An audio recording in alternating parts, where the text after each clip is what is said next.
Hello everyone, this is Anjali Jha and you're watching Anjali's Whiteboard, and this video is of JIGL in which we will study CRPC 1973, that is Criminal Procedure Code 1973.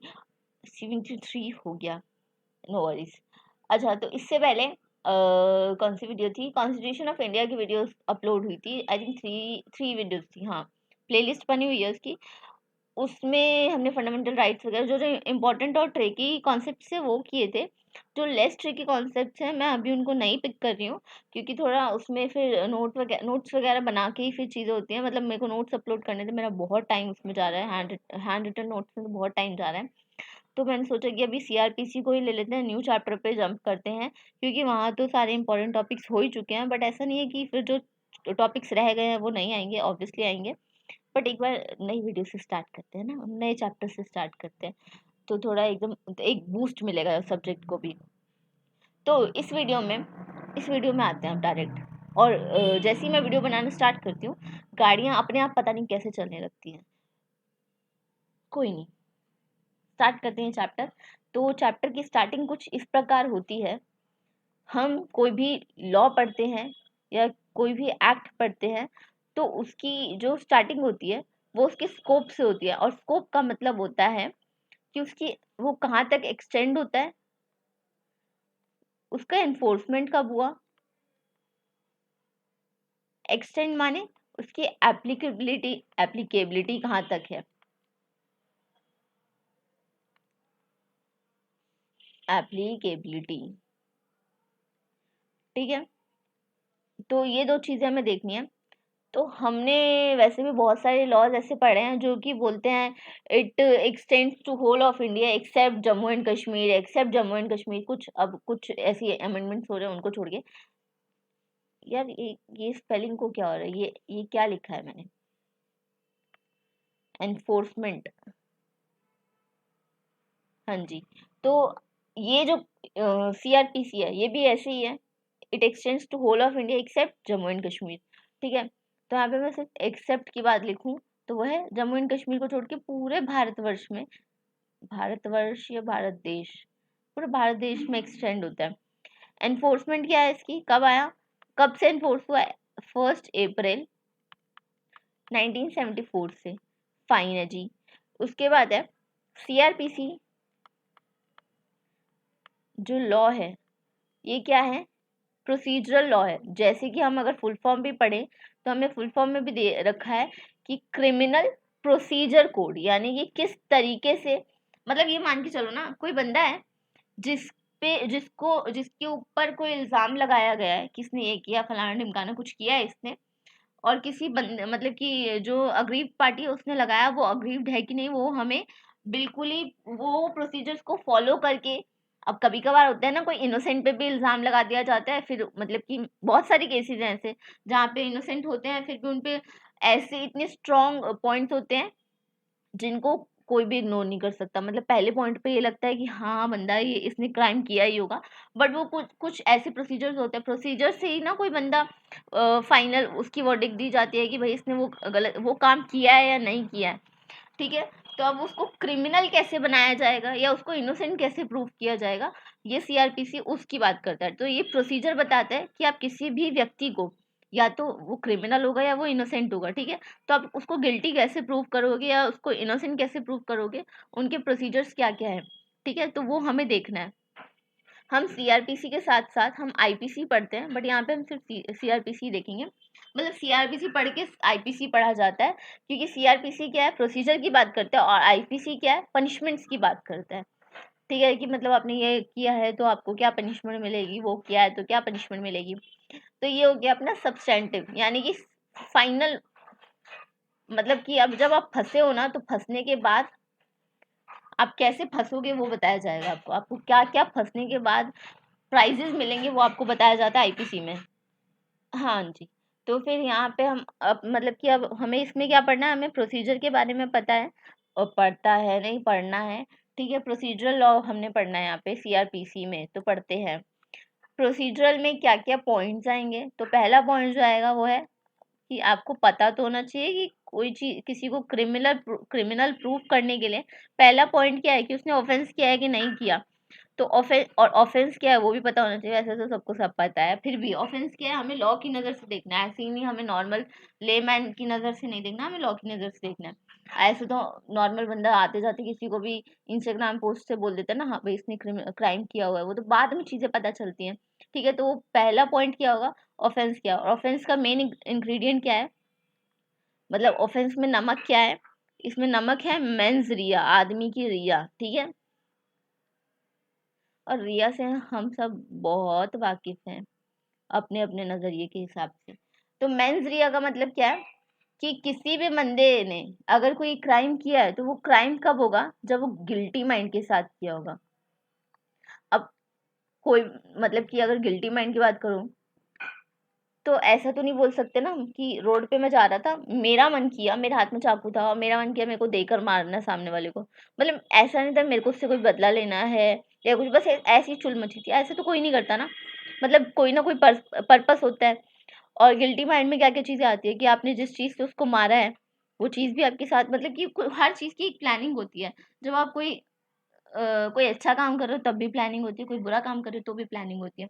और यहाँ बात हो रही crime की, और crime में आपका mind guilty, यानी कि ऐसा नहीं है कि बस ऐसे ऐसे चुल हो रही थी, देख के करना था कि क्या होता है। फंसोगे तो बेटा वैसे भी तब भी वहाँ पे, बट जब भी कोई क्राइम होता है तो वहाँ पे गिल्टी माइंड होता है। ठीक है, तो आपका आपका जो इंटेंशन था वो गलत था कि नहीं था, पहली चीज वो देखी जाएगी।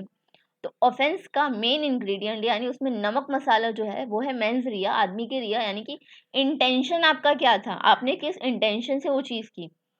अब देखना एक चीज, अभी जैसे बोला जाता है सेल्फ डिफेंस की बात गर्ल्स के लिए, तो वहां पे भी अगर मान लो किसी के साथ कुछ गलत हो रहा है और वो बंदी सामने वाले को मार देती है, किसी भी तरीके से मार देती है, जो उसको मिला उससे मार देती है अपनी सेल्फ डिफेंस के लिए, उसका इंटेंशन कुछ गलत नहीं था, बस वो अपनी सेल्फ डिफेंस के लिए ये चीज कर रही है, तो उसका माइंड गिल्टी नहीं था, उसने अपने डिफेंस में वो चीज की है। ठीक है, सामने वाले का माइंड गिल्टी था, वो कोई ऐसा एक्ट कर रहा है जिसकी वजह से जो अग्रीव्ड बंदा है उसको ऐसा कोई स्टेप लेना पड़ेगा जहाँ पे वो सेल्फ डिफेंस कर रहा है, तो वो गिल्टी माइंड नहीं हुआ, वो वहाँ पे अपने डिफेंस के लिए कर रहा है, तो वो ऑफेंस नहीं हुआ। ठीक है, ऑफेंस यहाँ पे क्या है कि जिसका इंटेंशन ही गलत है, जो सेल्फ डिफेंस नहीं, जिसका इंटेंशन ही गलत है, वो चीज किसी को हार्म पहुंचाना है या किसी भी इंटेंशन से वो चीज कर रहा है, गलत इंटेंशन होना चाहिए, तो वहां पे वो ऑफेंस होता है।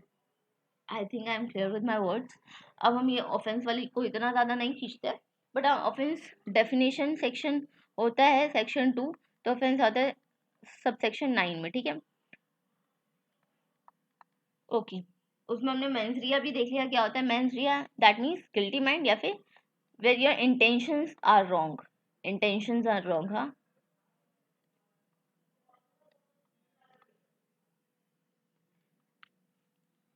ठीक है, इसके बाद हमारे पास आता है,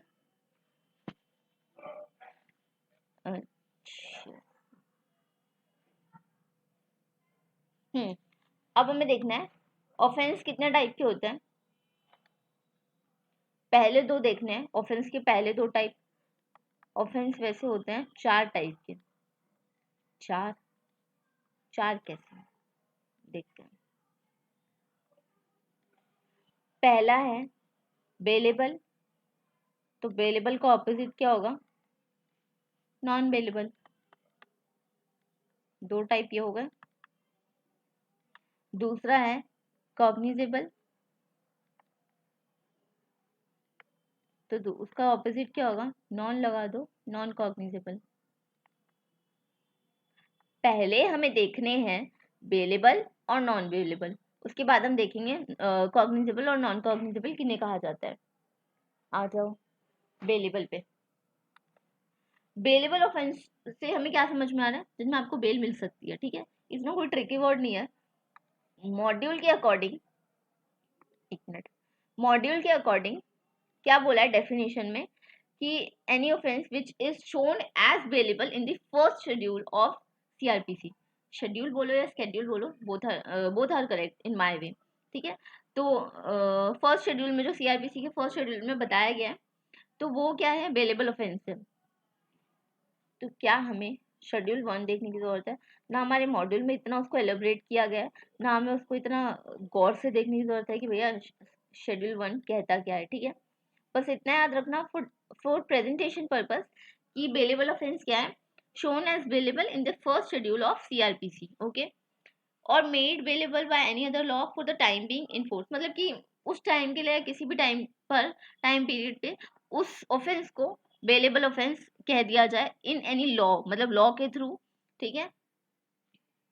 उसके बाद है शेड्यूल 1 में जो बेलेबल कहा गया है, या फिर कोई भी दूसरा ऑफेंस, एनी अदर ऑफेंस, मतलब कि जहाँ पे आपको बेल मिल सकती है उसको बोला जाता है बेलेबल ऑफेंस, ठीक है।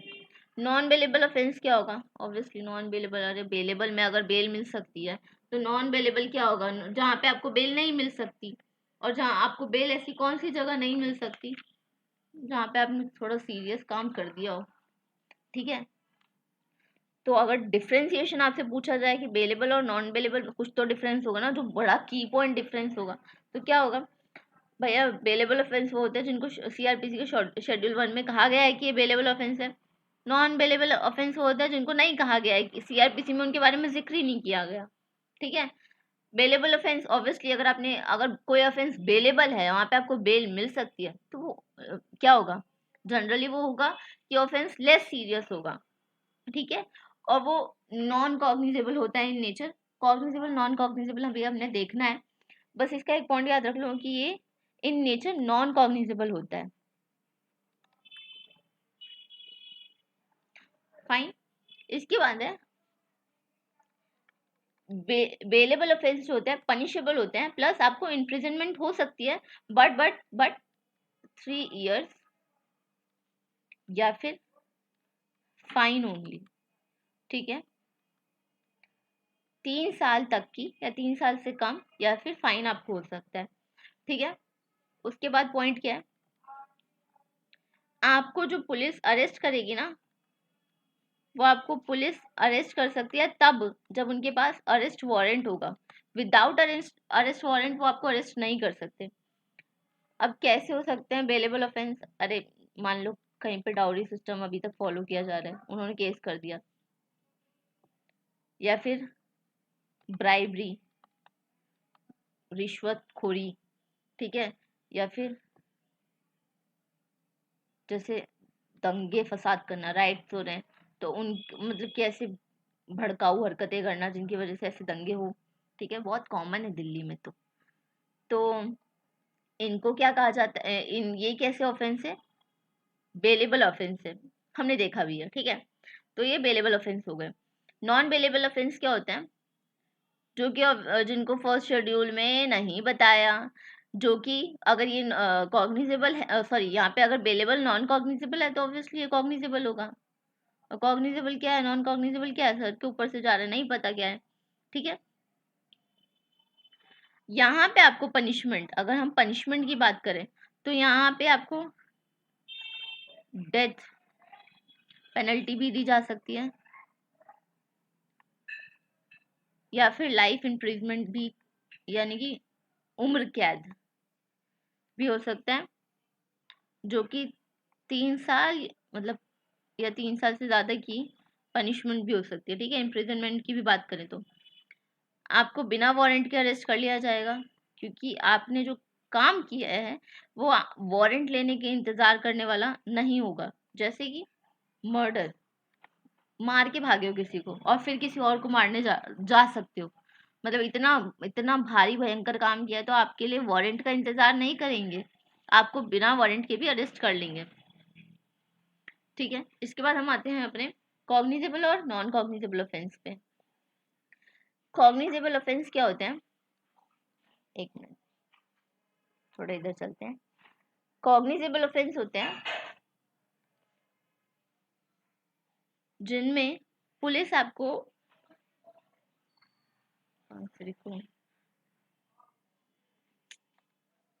हाँ, जिनमें पुलिस आपको बिना वारंट के, जैसे अभी बताया, नॉन उसमें नॉन बेलेबल में पड़ा, पुलिस बिना वारंट के अरेस्ट कर सकती है, यानी कि ऐसा कोई काम किया है जहाँ पे वारंट लेने का इंतजार कर ही नहीं सकती पुलिस, ठीक है, उनको कहते हैं non non sorry cognizable offence.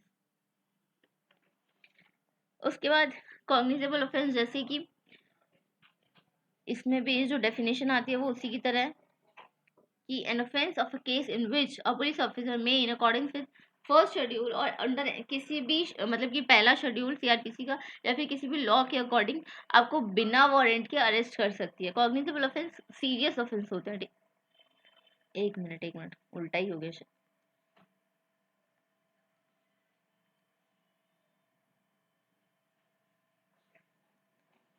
हाँ ठीक है। नॉन कॉग्निजेबल होता है जहाँ पे पुलिस के पास अथॉरिटी नहीं है आपको बिना वारंट के अरेस्ट करने की, वो विद वारंट ही आपको अरेस्ट कर सकते हैं। मतलब कि नॉन कॉग्निजेबल को आप लिंक कर सकते हो बेलेबल ऑफेंस के साथ और कॉग्निजेबल को आप लिंक करोगे नॉन बेलेबल ऑफेंस के साथ। कॉग्निजेबल ऑफेंस माने कि मतलब कि बिल्कुल ही ऐसा सीरियस जहाँ पे ना बहुत ही भारी नुकसान होने वाला है। और नॉन कॉग्निजेबल होता है जहाँ पे ये समझ लो कि इतना नुकसान नहीं होगा कि मर्डर जैसी चीज नहीं है या फिर क्या कहते हैं जैसे टेररिस्ट अटैक्स है। ये क्या है, कॉग्निजेबल ऑफेंस है। ठीक है। नॉन कॉग्निजेबल ऑफेंस में आते हैं कहीं पे आपने चोरी चकारी कर ली या कहीं पे लूट मचा दी या फिर कहीं पे दंगे करवा दिए, तो या फिर आप वो जैसे एक एग्जांपल देखा था ना, ब्राइबरी। हाँ ठीक है, ऐसी चीजों में आपको पुलिस वारंट के साथ ही अरेस्ट कर सकती है। तो अगर हमको लिंक करना हो तो हम नॉन कॉग्निजेबल ऑफेंस को लिंक करेंगे बेलेबल के साथ और कॉग्निजेबल ऑफेंस को हम लिंक करेंगे नॉन बेलेबल ऑफेंस के साथ। आई थिंक क्लियर है इतना। और अगर आपको बेलेबल ऑफेंस की डेफिनेशंस और डिफ्रेंसिएशंस याद हो जाते हैं बेलेबल और नॉन बेलेबल के बीच में, तो आप कॉग्निजेबल और नॉन कॉग्निजेबल बहुत ही आराम से लिख सकते हो। अच्छा, एक पॉइंट है इसमें जो बहुत इंपॉर्टेंट है। अगर जो आप पे मान लो आपने 2 कॉग्निजेबल ऑफेंस किए हैं और 4 नॉन कॉग्निजेबल ऑफेंस किए हैं, तो क्या आप पे मतलब कि आपने दोनों ऑफेंस किए हैं, 2 कॉग्निजेबल मतलब कि सीरियस ऑफेंस कम किए हैं, नॉन सीरियस ऑफेंस यानी कि ब्राइबरी या फिर डॉरी सिस्टम वाले केस में फंसे हो, ऐसे केसेस ज्यादा किए हैं, तो क्या आप पे पहले पुलिस वारंट लेकर आएगी कॉग्निजेबल ऑफेंस के लिए या नॉन कॉग्निजेबल ऑफेंस के लिए? आपको पहले आपके नॉन कॉग्निजेबल ऑफेंस देखे जाएंगे या फिर आपके कॉग्निजेबल ऑफेंस देखे जाएंगे? तो सीआरपीसी कहता है कि अगर आपने मान लो एक भी किया है ना कॉग्निजेबल ऑफेंस और आपके 10 नॉन कॉग्निजेबल ऑफेंस है, तो भी आपका पहले कॉग्निजेबल ऑफेंस को डील किया जाएगा और आपको कॉग्निजेबल ऑफेंस के अकॉर्डिंग ही आपको अरेस्ट किया जाएगा। ठीक है। वहां पे ये नहीं होगा कि पहले आपके 10 नॉन कॉग्निजेबल ऑफेंस देखे जाएंगे फिर उसके अकॉर्डिंग यानी कि विदाउट वारंट आपको पुलिस अरेस्ट नहीं कर सकती। आप ये चीज नहीं कर सकते।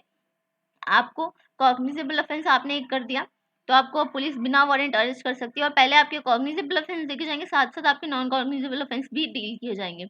पनिशमेंट कौन सी भारी होगी? कॉग्निजेबल। तो वहां पे आप ये नहीं बोल सकते कि मुझे 10 नॉन कॉग्निजेबल ऑफेंस की पनिशमेंट दे दो, कॉग्निजेबल ऑफेंस की बाद में दे देना, ये नहीं हो सकता। आपका पहले पुलिस की पहली प्रायोरिटी क्या होगी? आपको कॉग्निजेबल ऑफेंस के अकॉर्डिंग डील करना। ठीक है।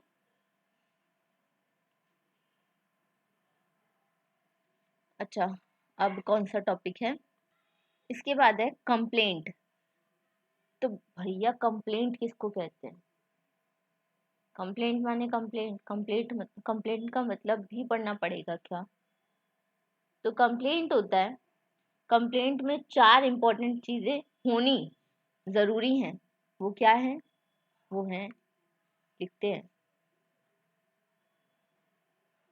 Complaint section 2 sub section D में आता है। ये कंप्लेंट है जहां पे आप कोई एलिगेशन लगा रहे हो किसी बंदे पे, किसके आगे? मजिस्ट्रेट के आगे, किसी किसी पर्टिकुलर पर्सन पे या किसी पे भी आप क्या लगा रहे हो? एलिगेशन लगा रहे हो। वहां आपका एलिगेशन लगाने का इंटेंशन क्या है? ताकि उस पे एक्शन लिया जाए। ठीक है। मजिस्ट्रेट के सामने आपने एलिगेशन लगाया किसी पर्टिकुलर पर्सन पे कि उसके ऊपर एक्शन लिया जाए। वो इंसान जिस पे आपने एलिगेशन लगाया है, क्या आप एलिगेशन नोन यानी कि जिसको मैं जानता हूँ उसी के अगेंस्ट में कंप्लेंट कर सकता हूँ या मैं अननोन के अगेंस्ट भी कंप्लेंट कर सकता हूँ? तो भैया किसी किसी ने आपके साथ कुछ गलत किया है या आपको किसी के अगेंस्ट एक्शन लेना है, वहां पे आपकी जान पहचान होनी जरूरी नहीं है। जैसे कि मान लो मैं रोड पे चल रही हूँ और मेरा पर्स लेके कोई भागा है, आगे जाके वो पकड़ में आ जाता है, या फिर नहीं आता पकड़ में, चलो, या फिर चलो आ जाता है पकड़ में, ये लेके चलते एग्जाम्पल, वो मेरी पकड़ में आ जाता है, मतलब मैं भी बहुत तेज भागी, मतलब मैं तो पीटी उषा से भी तेज भागी, ठीक है, भले ही मैं नहीं भाग सकती पर मैं भागी क्योंकि ये मेरी इमेजिनेशन है और मैं अपनी इमेजिनेशन में कुछ भी कर सकती हूँ, मतलब भाग सकती हूँ। ठीक है, तो मैं भागी, बहुत तेज भागी, मैंने पकड़ लिया उसको, मैंने उसका कॉलर पकड़ा और कॉलर पकड़ के मुझे अब उसके अगेंस्ट कंप्लेंट करनी है, तो क्या मेरे लिए नेसेसरी होगा कि भैया पहले तो तेरा नाम पूछना ज़रूरी है, क्योंकि तेरा नाम नहीं पता होगा या तेरे से जान पहचान नहीं होगी, मेरे को उसका गाँव का नाम जानना ज़रूरी है, मुझे उसके फैमिली में कितने लोग हैं ये जानना ज़रूरी है, उसकी बहन की शादी हो गई है ये जानना ज़रूरी है, मुझे सारी चीज़ें, उसका सरनेम क्या है मुझे ये जानना ज़रूरी है, या वो कहाँ रहता है मुझे ये जानना ज़रूरी है, तभी मैं उसके अगेंस्ट कंप्लेंट कर पाऊंगी। कोई इसमें कोई वो है, मतलब पॉइंट है, नजर आ रहा है कि आप भैया कंप्लेंट तो तभी कर सकते हो जब आप उसके खानदान वानदान के बारे में जानते होंगे तब, नहीं ना।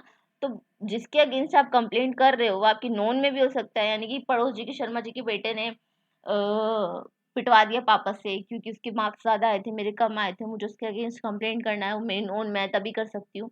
ऐसा नहीं है, मतलब अननोन भी हो सकता है, नोन भी हो सकता है, ठीक है, और बहुत ही कॉमन सेंस वाला पॉइंट है इसमें, तो क्या ही खिचड़ी पढ़ोगे। ठीक है, उसके बाद है, हाँ जी, तो जो कंप्लेंट आप कर रहे हैं वो ओरल भी हो सकता है, मतलब मैं बोल पा रही हूँ, मैं बोल के करूँगी, मेरे को लिख के ज़्यादा मज़ा आ रहा है, मैं लिख कर, मेरी राइटिंग बड़ी ही खूबसूरत है, तो मैं लिख के कंप्लेंट करूँगी, मैं कैसे भी कंप्लेंट कर सकती हूँ। ठीक है, that's totally up to the aggrieved party. और इसमें भी कोई पॉइंट ऐसा नहीं है कि अरे ये तो हमें पता ही नहीं था, ऐसा हो सकता है क्या, नहीं ऐसा कुछ नहीं है, मतलब हम जो भी पढ़ते हैं ना वो कॉमन सेंस होता है, बट फिर भी हमें मुश्किल लगता है। अच्छा, उसके बाद है कि ये तो हमने पढ़ लिया ना, नोन हो सकता है, अननोन हो सकता है। इसके बाद है किसको किया जाना चाहिए, मजिस्ट्रेट को, यानी मजिस्ट्रेट के आगे दुहाई लगाइए जाके कि साहब साहब साहब हमारे साथ ये हुआ है, इस फलाना ढिमकाना इंसान ने हमारे साथ ये किया है, और हमारा इंटेंशन क्या है, ये नहीं कि किया है आपको बता दिया और आपने कहा चलो सॉरी बोला आपस में एक दूसरे को, नहीं, उसके अगेंस्ट एक्शन लो, सॉरी से काम नहीं चलेगा। ठीक है, और अगर हरकत ऐसी है कि सॉरी से काम चल जाएगा तो सॉरी से काम भी चल जाएगा, बट एक्शन उसके अगेंस्ट लेना चाहिए, वो जैसा भी अप्रोप्रिएट होगा वैसा एक्शन लिया जाएगा। ठीक है, इसके बाद कंप्लेंट के बाद है जो टर्म है दैट इज बेल। अब बेल का मतलब क्या है, बेल तो अभी हमने पढ़ चुके हैं, बेलेबल ऑफेंस क्या होता है, तो बेल का मतलब ही पता है। बेल का मतलब है कि जो अक्यूज है उसके पास राइट है या तो नहीं है राइट, वो बेलेबल नॉन बेलेबल की बात है। बेल का मतलब है कि आप अक्यूज को रिलीज कर सकते हो फ्रॉम द कस्टडी, उसके ऊपर ट्रस्ट करके उसको प्राइवेट कस्टडी दे दो, यानी कि उसको अपने लॉयर के पास जाने दो, उसको अपनी फैमिली के पास जाने दो, जो कि आपको ये श्योरिटी देते हैं कि जिस दिन, यानी कि कोर्ट की बात कर रही हूँ, मतलब कि जिस दिन आप, या फिर मजिस्ट्रेट की बात कर लो, पुलिस ऑफिसर की बात कर लो, कोई भी टर्म दे दो, आप उस पर ये ट्रस्ट कर रहे हैं और ट्रस्ट करके आप उसको रिलीज कर रहे हैं कि जिस दिन मैं तुझे बुलाऊंगा, जहां बुलाऊंगा, जिस जगह बुलाऊंगा, मतलब जिस जगह यानी ऐसे नहीं आयु पीछे वाली पहाड़ी के पीछे, ठीक है, काली पहाड़ी के पीछे आना नहीं, मतलब कि जिस टाइम और जिस डेट को बुलाऊंगा तुझे वहां पे आना है, जवाबदेही करने। ठीक है, उस अक्यूज पे आप ये ट्रस्ट करके भेज रहे हो उसको, जैसे बोलते हैं ना मूवीज में बोलते हैं कि आप देश छोड़ के कहीं नहीं जा सकते, सेम। ठीक है, उसके बाद है बेल का एक टाइप होता है that is anticipatory bill.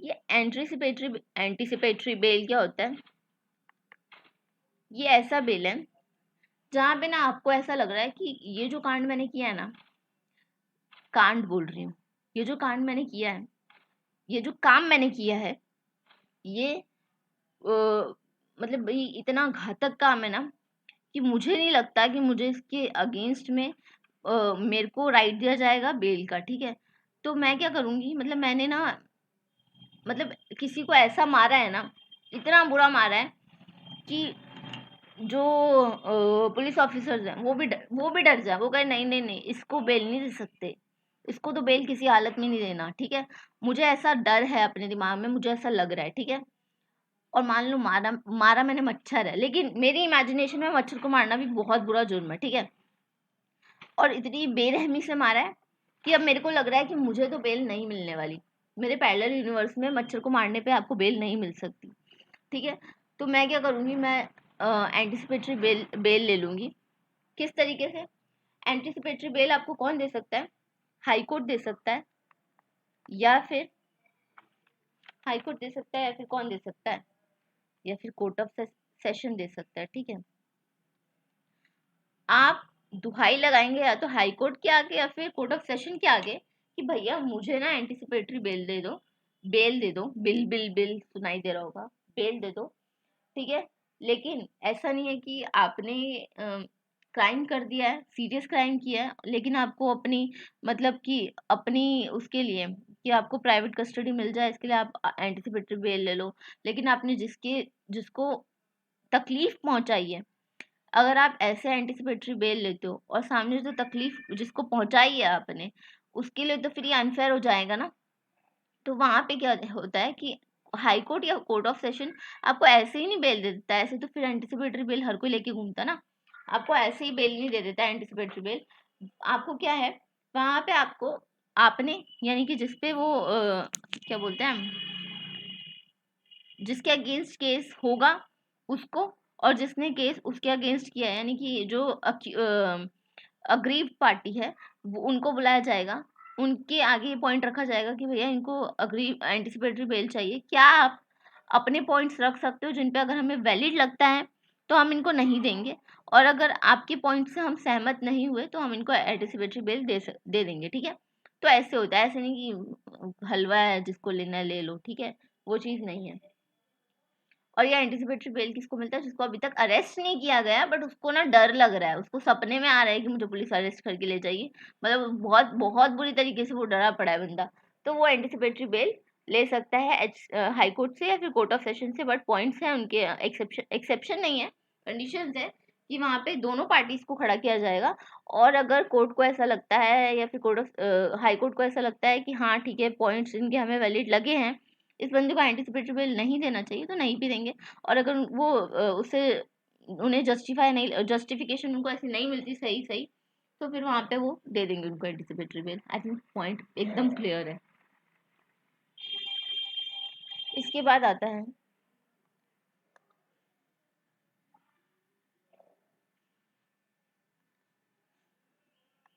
Inquiry, मतलब इसको पढ़ लो आप, आईआईटी के नाम से याद कर लो, इन्वेस्टिगेशन। और ये जो है भैया, ये तो खतरनाक है, ट्रायल, ठीक है। Inquiry, investigation, trial. इंक्वायरी का सेक्शन है 2 सबसेक्शन जी, इसका है 2 सबसेक्शन एच, इन दोनों के ये सेक्शन हो गए, इसका सेक्शन रहने दीजिए। पहला स्टेज है इंक्वायरी, सॉरी पहला स्टेज है इन्वेस्टिगेशन है, दूसरा स्टेज है इंक्वायरी, थर्ड स्टेज जो है वो है ट्रायल। अब देखना इन्वेस्टिगेशन में क्या होता है, मतलब कॉमन सेंस से ही अभी हम बात करेंगे। कोई भी केस है, आपके पास कंप्लेंट रजिस्टर होती है, तो क्या आप जिसके अगेंस्ट कंप्लेंट रजिस्टर हुई है, कभी कभी होता है कि ना पता होता है कि इस बंदे ने किया होगा, मतलब हम देखा देखी होता है, मतलब आंखों के सामने हुआ होता है, तो हमें पता है कि इस बंदे ने वो क्राइम किया है, मतलब कि अग्रीव पार्टी को पता है कि इस बंदे ने क्राइम किया है, वो उसके अगेंस्ट जाके कंप्लेंट करता है। बट कभी कभी क्या होता है कि पता ही नहीं होता कि ये क्राइम करने वाला था कौन, वो भग लेता है वहां से, ठीक है। तो तब उस केस में क्या होता है कि पहले तो पुलिस इन्वेस्टिगेशन करेगी ना कि क्राइम किया किसने है। और कभी कभी क्या होता है कि कॉमन सेंस से ही बात करें कि इन्वेस्टिगेशन हो रही है इस वजह से, भले ही सामने वाले ने बताया है कि मतलब कि ये जो मेरा नुकसान किया है इस बंदे ने किया है, फिर भी इन्वेस्टिगेशन होती है कंफर्म करने के लिए कि जिसपे ये लगा है आरोप वो उसने किया भी है कि नहीं, ऐसा ना हो ना कि मतलब अन्याय हो जाए, ठीक है। उस चीज की वजह से पहले इन्वेस्टिगेशन होगी, इन्वेस्टिगेशन में चेक किया जाएगा। इन्वेस्टिगेशन कैसे होती है यार? इन्वेस्टिगेशन होती है एविडेंस कलेक्ट किया जाता है पुलिस से या फिर कोई और बंदा एविडेंस कलेक्ट करता है, जैसे सीबीआई एविडेंस कलेक्ट करती है, ठीक है।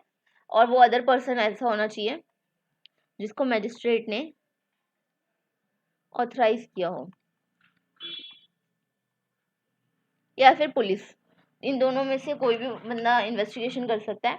इन्वेस्टिगेशन में आपका एविडेंस कलेक्ट होता है, ठीक है। एविडेंस एक बार कलेक्ट हो गए, उसके बाद जिसके अगेंस्ट वो एविडेंस कलेक्ट हुए हैं उसके साथ क्या होती है, इंटेरोगेशन होती है, अंधेरे वाले कमरे में बिठाया जाता है, एक बहुत ही भयानक सी बल्ब होती है, ऐसा हम सोचते हैं ना, ऐसे ही होता होगा। और इंटेरोगेशन में जो मतलब डंडे बरसाए जाते हैं, कुछ भी हो सकता, प्यार से भी पूछा जा सकता है, टॉर्चर भी किया जा सकता है, किसी भी तरीके से हो सकता है, ठीक है। इंक्वायरी में उसके साथ सवाल जवाब होते हैं, और अगर वो बंदा मतलब क्रिमिनल निकल गया, अगर इस तरीके के पॉइंट्स इकट्ठे हो गए कि हाँ इसने क्राइम किया है, या फिर हाफ वे डन होता है ये, ठीक है। ऐसा नहीं फाइनल वर्डिक्ट इंक्वायरी से ही नहीं दे दिया जाता, उसके लिए ट्रायल पे हमें जंप करना होगा। बट इन्वेस्टिगेशन होगी, एविडेंस कलेक्ट किए जाएंगे, फिर इंटेरोगेशन स्टार्ट होगी। पुलिस ऑफिसर कर सकती है, या फिर जो भी वो बताया ना अदर पर्सन, ठीक है, जिसको या तो मजिस्ट्रेट ने अपॉइंट किया, या फिर कोर्ट ऑफ लॉ कोर्ट ने किया अपॉइंट। उसके बाद है अपना आता है हमारे पास थर्ड। एक बार इंक्वायरी हो गई, पॉइंट्स इकट्ठे होंगे, ठीक है, कि भैया जो जो बातें वो बोलेगा, इंटेरोगेशन होगा, ठीक है। अगर वो कबूल लेता है तो कबूल लेता है, अगर वो नहीं कबूलता तो भी पॉइंट्स कुछ ना कुछ तो मिलेंगे, ठीक है। उसके बाद क्या होगा, ट्रायल पे आएंगे। ट्रायल में क्या होता है, चार्जशीट फॉर्म होती है, चार्जशीट फॉर्म होगी उस बंदे के अगेंस्ट। फिर क्या होगा, या तो मजिस्ट्रेट या फिर सेशन कोर्ट या फिर हाई कोर्ट उसको ट्रायल के लिए बुला लेंगे। अगर तो इंक्वायरी के टाइम पे एविडेंस मिल गए, इंक्वायरी सॉरी इन्वेस्टिगेशन के टाइम पे, दोनों टाइम पे, या तो इंक्वायरी के टाइम पे अगर इंटेरोगेशन हो रही है तो यानी उसने खुद अपने मुंह से ये चीज़ को एक्सेप्ट कर लिया हो, या फिर इन्वेस्टिगेशन के टाइम पे एविडेंस मिलो, और ये दोनों चीज़ें ही हो गई हो, ठीक है। तो क्या होगा, तो फिर ट्रायल होगा। और अगर एविडेंस यानी चार्जशीट में ना एविडेंस मिले ना एक्सेप्टेंस हुई, मतलब कि एविडेंस नहीं मिलते हैं इंक्वायरी और इन्वेस्टिगेशन दोनों टाइम पे, तो फिर क्या होगा, ट्रायल नहीं होगा, ठीक है। और उस कंप्लेंट को डिसमाइस कर दिया जाएगा, डिसमिस कर दिया जाएगा, ठीक है। वो कंप्लेंट वहीं पे रद्द या खत्म हो जाएगी, ठीक है। तो हमने पॉइंट पढ़ लिया, इंक्वायरी, इन्वेस्टिगेशन, ट्रायल, तीनों पॉइंट्स पढ़ लिए हमने। Now let's jump on to another point of CrPC. इधर हो जाइए।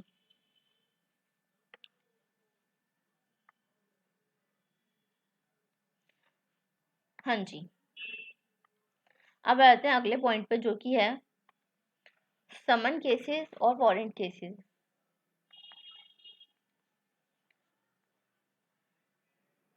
समन केसेस की डेफिनेशन बिल्कुल वैसी है जैसी कंपनी लॉ में प्राइवेट कंपनी और पब्लिक कंपनी की है, ठीक है। समन केसेस और वारंट केसेस देखने में, समन केसेस क्या है, समन केसेस की डेफिनेशन बड़ी ही खूबसूरत है। ऐसे ऑफेंसेस जो कि वारंट केस में नहीं आते। समन केस वो केस हैं जो कि वारंट केस नहीं है। समन केस वो केसेस हैं जो कि वारंट केसेस नहीं है, यानी कि summon case means a case relating to an offence and not being a warrant case. ऐसे ऑफेंस जो कि वारंट केस में नहीं आते, ठीक है। और वारंट केस क्या है, नहीं बताएंगे। वारंट केस हैं जहाँ पे पनिशमेंट डेथ की हो या लाइफ इम्प्रिजनमेंट हो, वो वारंट केस होते हैं। तो समझ में आ रहा है क्या, वारंट केस यानी बहुत ही खतरनाक वाले केस, सीरियस केसेस, ठीक है। या फिर ऐसे इम्प्रिजनमेंट जो कि 2 साल से ज़्यादा हो, या फिर imprisonment more than 2 years। M T यानी मोर देन 2 years, ठीक है। तो 3 पॉइंट्स हो गए। वारंट केस होते हैं जहाँ पे डेथ की पेनल्टी आपको दी जा सकती है, लाइफ इम्प्रिजनमेंट दिया जाता है, या फिर इम्प्रिजनमेंट ऐसे जो कि 2 साल से ज़्यादा हो, ठीक है। तो फिर समन केसेस कौन से होंगे, सिंपल सी बात है फिर। समन केसेस कौन से होंगे? जहाँ डेथ की तो बात कर ही नहीं सकते आप, जहाँ पे लाइफ इम्प्रिजनमेंट की बात तो कर ही नहीं सकते। हाँ, इम्प्रिजनमेंट कितना हो सकता है? 2 साल से कम का। ओहो भैया, आज ही चलाने सारी गाड़ी। समन केसेस कौन से होंगे? जहाँ पे इम्प्रिजनमेंट कितना हो? 2 साल से कम का हो। क्यों? क्योंकि वारंट केसेस में कितना है? 2 साल से ज्यादा। यानी समन केसेस में इम्प्रिजनमेंट कितना हो सकता है? 2 साल या 2 साल से कम का। क्लियर है? 2 ईयर्स, यानी अप टू 2 ईयर्स लिखना बेटर होगा। फाइन है। हाँ जी। इसके अलावा जितने भी, यानी समन केसेस में इम्प्रिजनमेंट आपका 2 साल से कम का या 2 साल तक हो सकता है। उसके अलावा जो भी केसेस है, जहाँ पे जो भी पनिशमेंट है, इसके अलावा हाँ जी, इसके अलावा वो हो गए आपके वारंट केसेस। क्लियर है? क्लियर है? ऑफ कोर्स क्लियर है। इतना मुश्किल था ही क्या। आ जाते हैं नेक्स्ट पॉइंट पे।